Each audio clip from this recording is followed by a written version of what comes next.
Good morning, good morning. Here at the Blitz package, Preston Jackson, your host, Doug Pugh, coming in. Very interesting topic today. It's been a hot subject for the past few months, but it's really kicked in gear over the past few days. We're talking the 2017 Florida High School football uh, new playoff format. Again, 2017, so it kicks in next season. Now, totally different from this year. It is based on a point system, rewards teams for playing better competition. We've done a few numbers, we've dug into it some. It's going to take some more evaluation, but we have some pros and cons. And just on the surface, we love the theory of it. It's going to take some retooling uh, and refining. However, the theory of it is very good as it is expected to promote better competition and tougher scheduling, at least for the better teams across the state, which ultimately will culminate to better teams playing in the state championship. Uh, like I said, Doug Pugh is on the horn. Doug, how you doing this morning? Good morning, man. How's everybody living? I'm living good, man. We've been very interested in in the findings. We've talked off air about some stuff that you've researched, and we're gonna jump into it. But first, Doug, do me a favor, please. Give listeners a brief background on the new playoff format. All right. So this format, if you're from up north, you may recognize this format. It's got elements of Illinois and Nebraska in it, and I like it. Even though those are two states that you don't think of as maybe having a direct line of influence on Floridian high school football, but I think that this is a system that is going to foster some better attitudes towards approaching your season and your postseason. And there's going to be some resistance to this. There's going to be some blowback. There's going to be some pushback. But quite frankly, nobody cares anymore. It's just the nature of the beast. This is a different deal now. So you got the categories. Category 1, your team record. That's if you're winning better than 80% of your games. And you got teams that have only played 8 games this year, so that would be like a 7-1 team for the 8 game teams seasons. That's 10-0, 8-0 or better, pretty much, if you're playing a 10-game season, and that would get you 50 points for a win, 35 points for a loss. Category 2, those are the records in between 60 and 79%. Do the math with your records here. Those are 7-3. 7-2, 6-4, 6-3. That's 45 points for a win and 30 points for a loss. Category 3, if you've won at least 40% of your games, but no higher than 59%, we're going on down the line here. That's 5-5, 4-6, or 4-5. That many teams, I'm talking many teams, 4-5 might be the record du jour of the state this year. 40 points per win against a Category 3 team, 25 points for a loss against the team.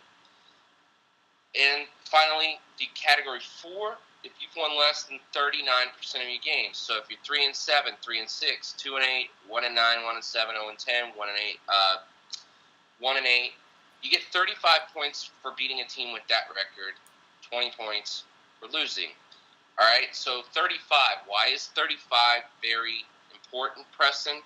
Because you get the same amount of points losing to an elite team as you do beating a bad team. I am one of those. I guess I'm one of those pencil neck geek that coaches talk about that never played the game and wouldn't understand. But this is our day. This is the Pencil Neck Geeks Day to put you on the stand. What does that mean? What does that tell you as a coach? How does that reshape your thinking? I want to ask you a quick question before we go any further. When you can get as many points losing to an elite team as you can beating a sorry team, what does that change in the mentality? Well, number one, you would want to have better teams on your schedule. To just basically just get your team better. You want to promote the competition and see how strong of a team that you have.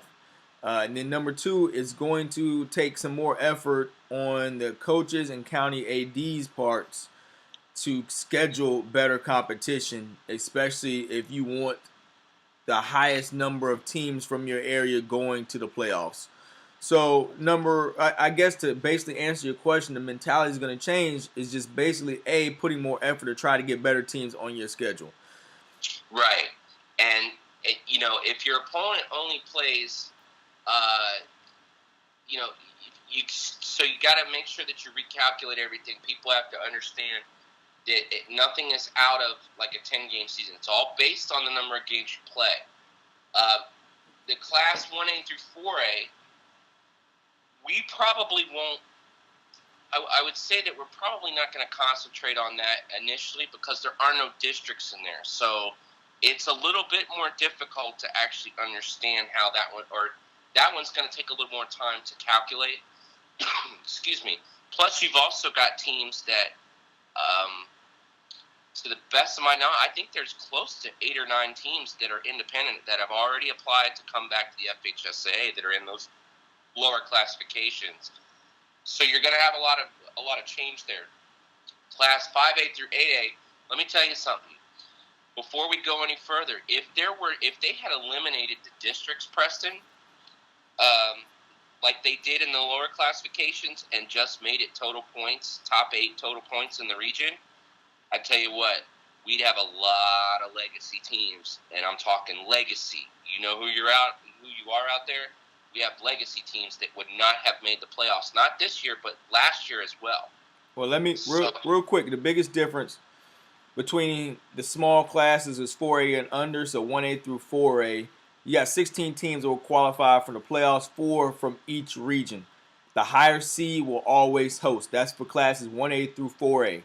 Moving up to the large classes, they will still play a district. Okay? They will still play a district. 32 teams from 5A through 8A will qualify for the playoffs. The only automatic bid are district champions. The only automatic bid for the large class playoff teams will be the district champions. Okay? They get a 1 through 4 seed based on the points. Then you get 4 wild cards that will be taken from each region based on the points after week 11. So it's going to be a lot of stress, and teams will not necessarily know who makes the playoffs. They'll know if they win the district, but the other remaining teams will not know until after every single game has been completed. And also, the higher seed will always host. So, and just to clarify, as Doug broke down the different categories, your opponents go into those point categories, okay? So your opponents, based on their records, earn you points. So if your opponent ends the season at 10-0, that opponent goes into category 1, okay?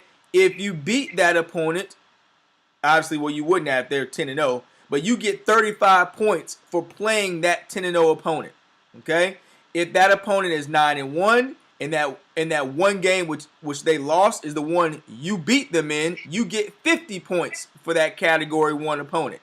All right? Yep, and wait till we show you just how important that difference really is. Now, real quick, Doug, as we kind of broke down the format, what is the 1 or 2 biggest pros and the 1 biggest con that you can foresee with this format right now? The con is that it's actually a con. There are some coaches out here that are actually trying to con us into thinking that they're willing to go the extra mile to play their full season of games. I'm going to tell you this right now. These teams that played 8 games that had not 1 but 2 games canceled, y'all better find a way. Better find a way to sort it out, because if you're playing 8 games, you're not making the playoffs. You better have 4 or 5 50, 35 point type games. You better have 4 or 5 category 1 type teams on your schedule if you're only playing 8 games.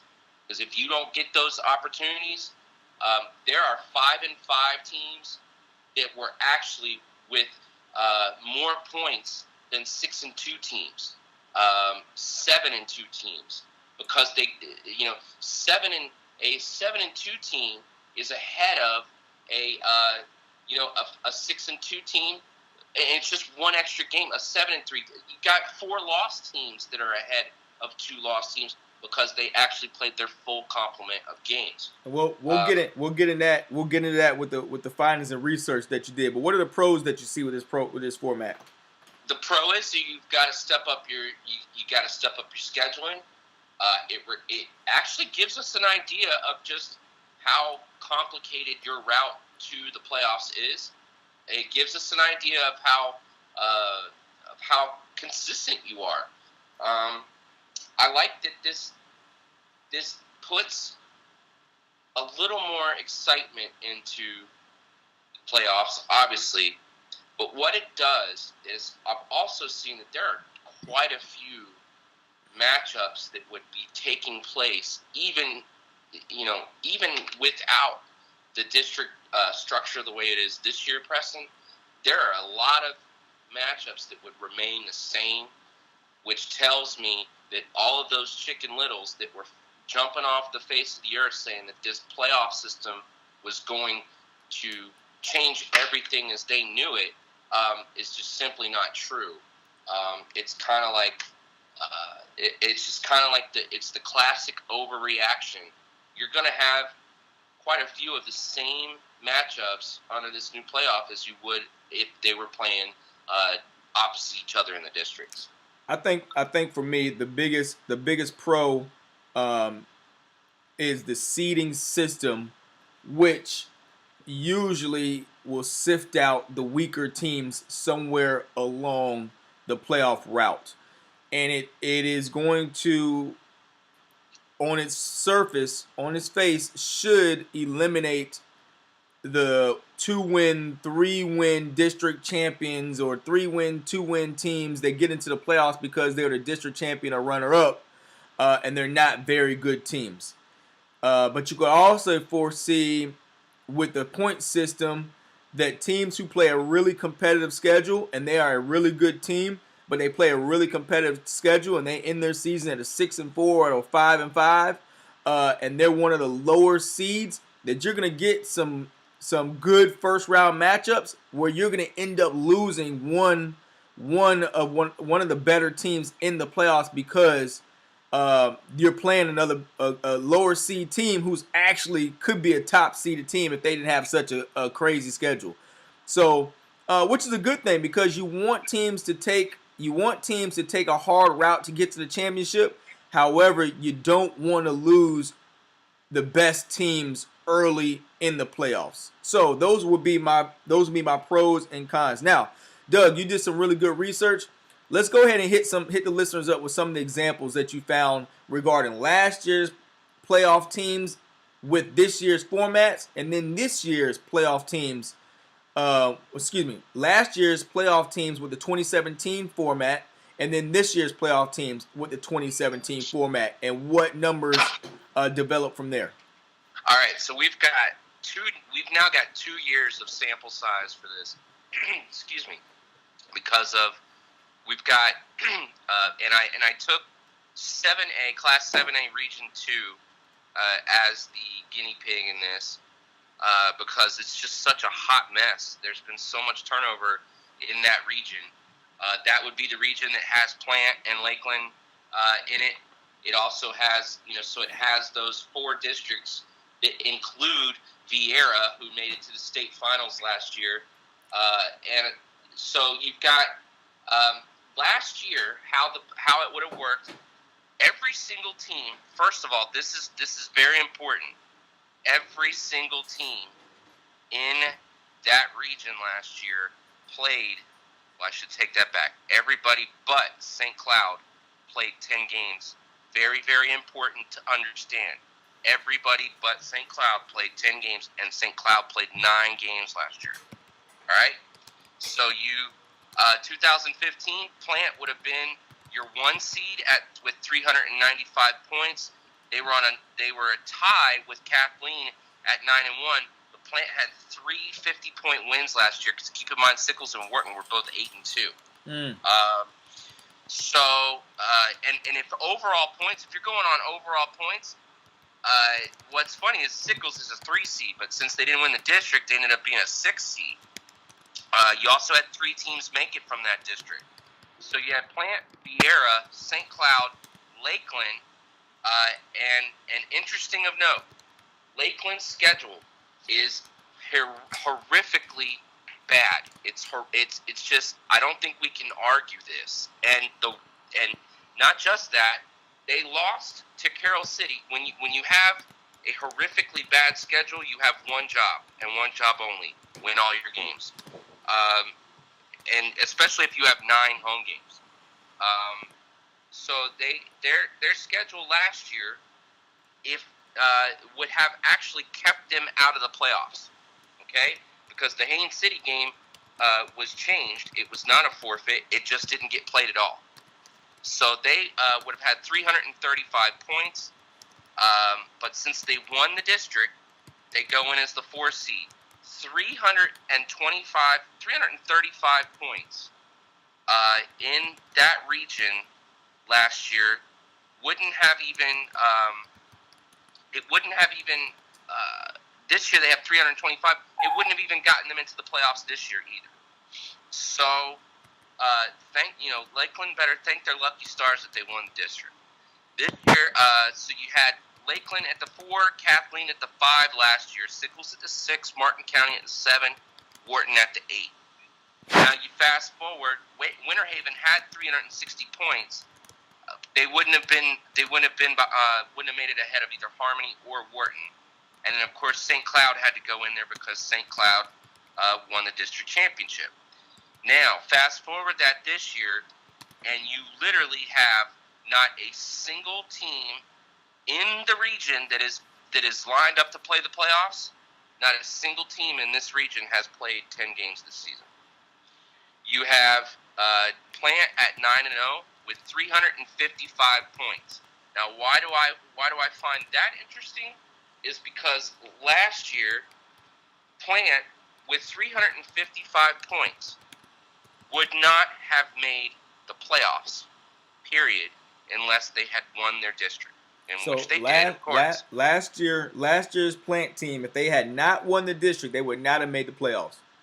Based on their point total, because they had 355 points this year, and guess what game that didn't get played could have been a potentially 50-pointer for them and put them over 400, which guarantees you a playoff spot, by the way, y'all. If you get to 400, that's the magic number. 400 points gets you a top 4 seed. It's almost like death and taxes. It's guaranteed. Hillsborough. Guess what? Yes, sir. So even if Plant loses that game, and we can't say they would, but even if Plant loses that game, that is 35 points. That's 390. That's by far and away the number 1 seed in this region. All right, so maybe I confused myself. This year's Plant team, we're talking about the 2016 Plant team. Correct. With their points right now, if they wouldn't have made the playoffs last year. If they would not, right. They wouldn't have made the playoffs this year. Well, they're district champs, so. All right, so take out. So the only way they would have made the they would not have made the playoffs this season if they would not have won the district. Right, Gotcha. and that's solely because the missing point values from that Hillsborough game at the minimum, which would have been a 50-point game because Hillsborough is a Category 1 team. Right, 50 or 35. Look at the bare minimum. Right, 35 would have had them at 390, and even if they somehow managed to lose that game. How many points was the 16th seed? How many points? Well, actually, it would have been regionally. So how many? The 8th seed. Yeah, how many points was the 8th seed in the region? This year, the 8th seed had 310 points. That's East River. Mm-hmm. And last season, you would have had the 8th seed in last year's was 375 points, man, with Wharton. Because everybody played 10 games. Mm-hmm. It's when we talk about a team like Winter Haven, for example, this is why I had to stop and throw my hands up in the air. Okay, Winter Haven, they had a game with Lake Gibson canceled. Lake Gibson is undefeated. That's a 50-35 split. Winter Haven this year is in the playoffs because they're the district runner-up. If we're on a point system, the only reason they have 300 points, that would have made them an 11 seed, Preston. So obviously they're out of the playoffs. You go farther down in the region. There's only 16 teams in the region. They would have been an 11 seed, okay? And then if Winter Haven at least plays one of their 2 games, they're a 6 seed. If they win the Lake Gibson game, or if they even lose the Lake Gibson game and win the Lake Wales game, that's 70 points. Winter Haven goes from an 11 seed to a 1 seed.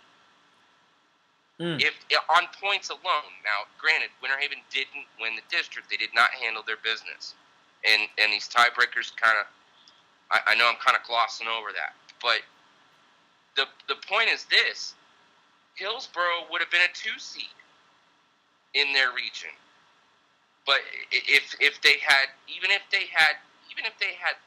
lost to Plant, they would have been a 2 seed. They would have been right behind Armwood in that region, in front of Lake Gibson, and they wouldn't have to be playing Lake Gibson in the first round. And you want to talk about good teams going out? That's a matchup that's going to have 2 of your better teams. One of your better teams in this region are not going to be going past the first round. And that's a matchup that totally didn't have to happen. Under the point system, Hillsborough would have been at Mitchell. Springstead would have been at Lake Gibson. Ocala Forest would have been at Armwood, and Auburndale would have been at Ocala Vanguard under the new system. So you got Springstead going to a hornet's nest in Vanguard after getting thumped by Lake Gibson. You got Ocala Forest coming to Mitchell. Now, Mitchell makes out in that mind because Hillsborough, I think, would have been 2 touchdowns at least over Mitchell. I would have, this Forest-Mitchell game is a toss-up. You have Auburndale and Armwood, and you have Hillsborough, Lake Gibson. Excuse me. In that region alone, now, I mentioned those 7A Region 2 teams. This year's version has Plant, Lake Nona, Vieira, Lakeland as your top 4. Now, Lake Nona lost. Lake Nona was in a tiebreaker. So was Lakeland. So technically, those 2 teams did not handle their business as stated on the schedule. And those things will come into effect next year. Now you've got Wiregrass is the 5 seed. Now everybody's here's an example for you people bitching and moaning that said, oh well, this is such a huge change. Lakeland or Wiregrass, who is your first round opponent this year? It's Lakeland. Under next year's system, you'd be playing Lakeland again. So the people claiming that this is some sort of huge change, this isn't. If anything, don't complain to the FHS or don't complain to the FHSA. Do a better job of reporting how many students you have, and then stop filing exemptions to get out of the classification you're assigned to. But that's neither here nor there, right? So you've got Martin County at the 6th seed. East River would have been the 7th seed ahead of a Winter Haven, and or St. Cloud is your 7th seed, and East River is your 8th seed. And that means 3 teams out of that district. And so you've also got something else that's coming into play. I was talking about, having the importance. We were talking about the importance of playing all of your games, right? Here's where it's going to be driven home. If you're Winter Haven, I wouldn't blame you if you want to break something while you're listening to this. Winter Haven, you left a minimum of 70 points on the table. We already established that. You're 6-2. You're 4 games over 500. That's a winning percentage. that's pretty dadgum good. That's 75%. You'll take that. The problem is, you wouldn't have made it to you would have lost a tiebreaker to a 5-5 Gaither. You would have not made it to a team that you already beat in your district because they had 15 points more than you, and that's Kathleen. Play your games. And from what I understand, Polk County is not a centrally funded county. It is not slave to the bureaucracy. There is no hemming and hawing and good old boy network that feels like it would stop Winter Haven from wanting to play their games. I mean, I've got no filter on this morning. I swear to you, it feels like coaches are out here ducking other coaches. They're ducking. They're not trying to play other teams. Quite frankly, it feels like other teams are running from other teams. And there's a lot of teams that go into that umbrella. So if you've got a guilty conscience, that's a you problem. That's not a me problem. Well, let me hit them with this with a few it doesn't seem like a big problem right now, but once the playoff teams are selected, that's when it's going to slap a lot of teams and fans and players and coaches in the face. Well, we had 25% of our public schools make it in Hillsborough, and we had 80% of our private schools make it. All right, well, let me even hit it with this. When you're talking about the large class schools, and most in our area, we have more large class schools. So in each large class, 5, 6, 7, and 8A, there are 32 teams. All right, let me just break this down to its simplest form. Amongst those 32 teams, they are divided into 4 different regions across the state. In those 4 different regions across the state, the top 4 seeds will be district champions. So automatically 16 teams are already elected to go to the playoffs throughout the state. All right? That means if there's 16 teams selected already, Doug, how many teams are left to get a spot? 16. Hold on, I had to take my shoes off and count my toes real quick. 16. Right. So there's 16 spots remaining amongst 4 different regions divided by 4, meaning in each region you only have 4 spots left. You only have 4 spots left to earn a playoff spot. So in each region, you'll have 4 that are taken, and you have 4 that are remaining. In our region, Doug, how many teams? Put it like this: we have a bunch of teams in each one of those classes in our Central Florida, South and North region. Okay, so what I'm trying to say is we have a lot of teams and very few spots to make the playoffs. And there's 11 teams in that region too.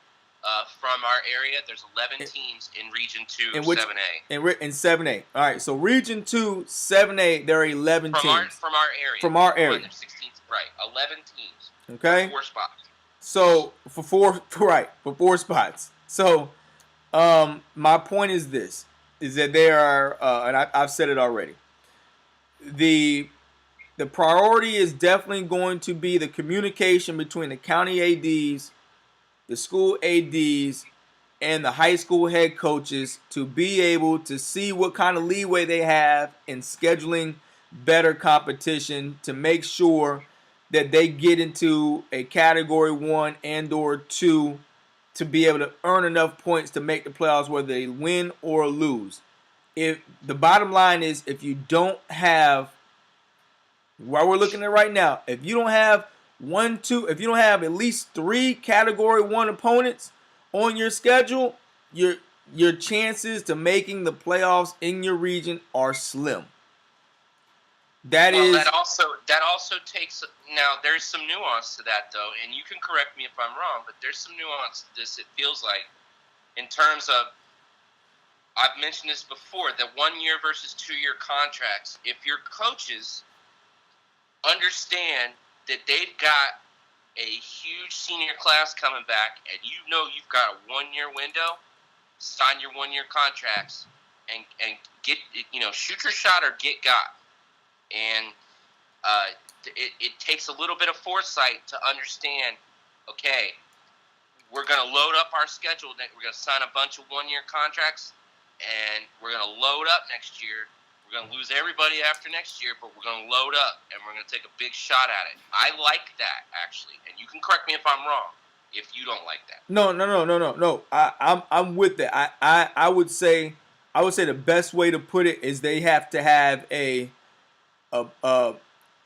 you have to have, Doug, you have to have a combination of category 1, 2, 1. Your schedule has to be top loaded with category 1 and 2 opponents, and then right, and we're not sprinkle even in talking about Hillsborough, who has very little control over their schedules to begin with. and then sprinkle in a few category 3s and maybe 1 or 2 games, 3 games max with category 3 and 4 opponents. All right, because right, and we know that half the Hillsborough County coaches right now are tearing their hair out because they know they don't have control over their schedule. That's why I started with there has to be a level of communication between the school ADs, county ADs, that triangle, and the head coach, because there's going to be some counties that our hands are tied behind the back because of the lack of control that they're going to have. So this and we're giving to you the information for you to digest. Hopefully you have some of the starters. We're going to keep digging through this. We haven't even touched on what happens if games are forfeited and or canceled.